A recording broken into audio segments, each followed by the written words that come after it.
president recently said, "All lives matter," and then apologized for saying that. So is that real or fake? Well, some of you knew, yes, the Smith College president said, "Oh, I shouldn't have said all lives. This distracts attention from the Black Lives Matter protest, and so it was wrong what I said." 2, a college professor apologized for saying, "I feel some kinship with Stalin." Real or fake? Yeah, you're pretty split on that. It is fake. Montclair University professor did not apologize. Stalin maybe killed 30 million people. He said, "Stalin never committed a crime." Finally, one more. A college student wrote a school newspaper column making fun of microaggressions. Students then vandalized his dorm room. True or false? True. You know about that, and that's good because that student is here with us. Omar Mahmoud, he's here along with Greg Lukianoff, who follows cases like these.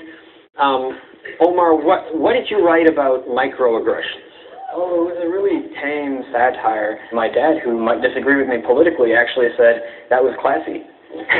So these people, the fact that they reacted so intolerably to what I wrote kind of serves ironically to demonstrate how intolerant they are. This audience knows what a microaggression is. Explain what's going on in a microaggression, they say, is like a paper cut. So someone might look at you strangely. Someone might mispronounce your name. You're trying very hard to do that, right? So thank you.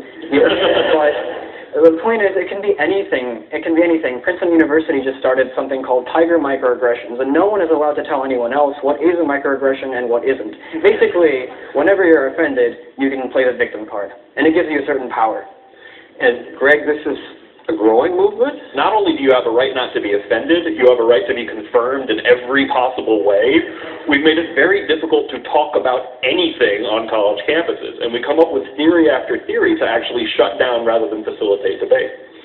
And Omar, in your article, you have a fictitious character who falls on stairs and then refuses help when a white man offers a hand. And the character says, "I thought it was a manifestation of the patriarchy patronizing me."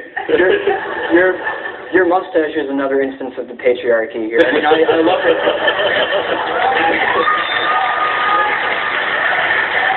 So you write this article, and what happened? Well, I was fired from the campus newspaper for creating a hostile environment. I had negated people's existence, I was told. Where I drew the line was when they told me I have to apologize publicly to people who don't even want to tell me who they are. And I was like, come on, have the guts, have the dignity to come and talk to me like a mature adult about what I wrote. After Omar's article was published, some students sneaked into his apartment building, vandalized some things, and left notes saying, "You need to go here, leave," along with expletives. Plenty of expletives. Did people argue with you in person, or really not? No, this is all behind closed doors, actually. I've sent these perpetrators now 4 texts since December. They refused to reply.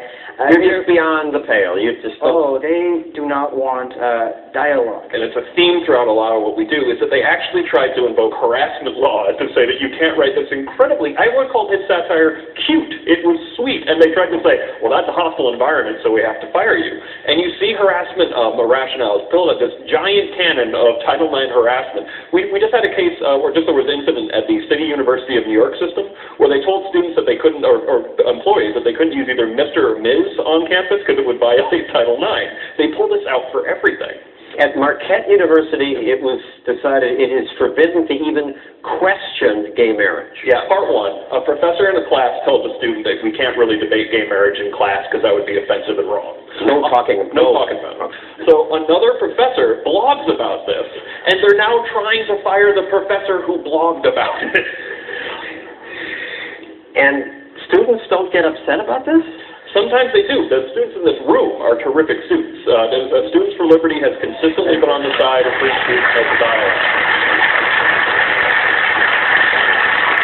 Omar, how has this ended for you? It's ended well. I'm Stossel. On that note, thank you, Omar, Greg. Coming up in America.